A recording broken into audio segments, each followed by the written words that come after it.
गांव के पुराने घर में सावित्री देवी अपने बेटे राघव के साथ रहती थी।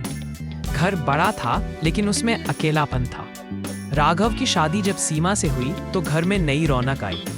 शादी के शुरुआती दिन हंसी मजाक और खुशियों से भरे हुए थे, लेकिन जैसे ही सामान्य जीवन शुरू हुआ, छोटे छोटे मतभेद भी सामने आने लगे। सावित्री देवी चाहती थी कि बहू सब काम उनकी तरह करे। सीमा चाहती थी कि उसे भी अपनी मर्जी से जीने दिया जाए। ये मतभेद धीरे धीरे तकरार में बदलने लगे। राघव बीच बीच में समझाने की कोशिश करता, लेकिन माँ और पत्नी की खटपट उसे परेशान करती। एक दिन अचानक राघव को तेज बुखार हुआ। डॉक्टर ने जांच की तो पता चला कि उसे गंभीर बीमारी है और लंबे इलाज की जरूरत होगी। ये सुनकर सावित्री देवी टूट गईं। उन्होंने रोते हुए कहा, हे भगवान, मेरे बेटे को कुछ मत होना। सीमा ने उनकी आंखों से आंसू पोंछे और बोली, माँ जी, आप चिंता मत कीजिए। जब तक मैं जिंदा हूँ, राघव को कुछ नहीं होगा। उस दिन से सीमा ने राघव की देखभाल अपनी जान लगाकर शुरू कर दी। दिन रात वह अस्पताल और घर के बीच भागती रहती। दूसरी ओर सावित्री देवी घर का सारा काम संभालती। कई महीनों तक यह संघर्ष चला। इस दौरान सावित्री देवी ने देखा कि उनकी बहू ने कभी शिकायत नहीं की, कभी थकान का बहाना नहीं बनाया।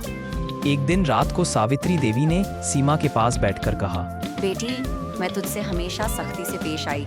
मुझे लगता था कि तू मेरा घर बिगाड़ देगी, लेकिन आज समझ आया कि तू ही इस घर की असली नींव है।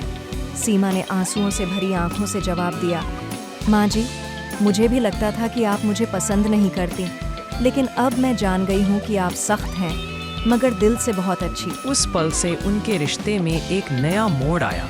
राघव धीरे धीरे ठीक हुआ और जब वह घर लौटा तो उसने माँ और पत्नी को साथ बैठकर हंसते देखा। उसे अपनी आंखों पर विश्वास ही नहीं हुआ।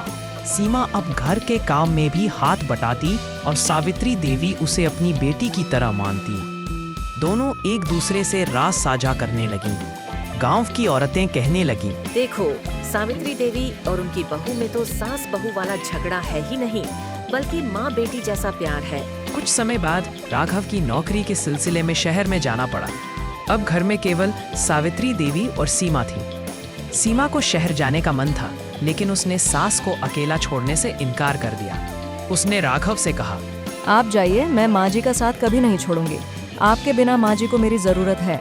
यह सुनकर सावित्री देवी की आंखें नम हो गई। उन्होंने पहली बार सीमा को गले लगाकर कहा, आज तूने साबित कर दिया कि तू सिर्फ मेरी बहू नहीं, मेरी बेटी है। दिन, महीने, साल बीत गए।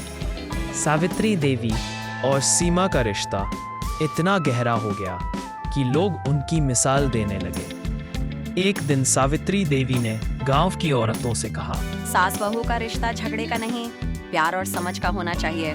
अगर दोनों एक दूसरे को अपना लें तो घर सचमुच स्वर्ग बन जाता है। सीमा ने माँ का हाथ पकड़कर कहा, और अगर माँ जैसी सास मिल जाए तो बहू की जिंदगी भी जन्नत बन जाती है।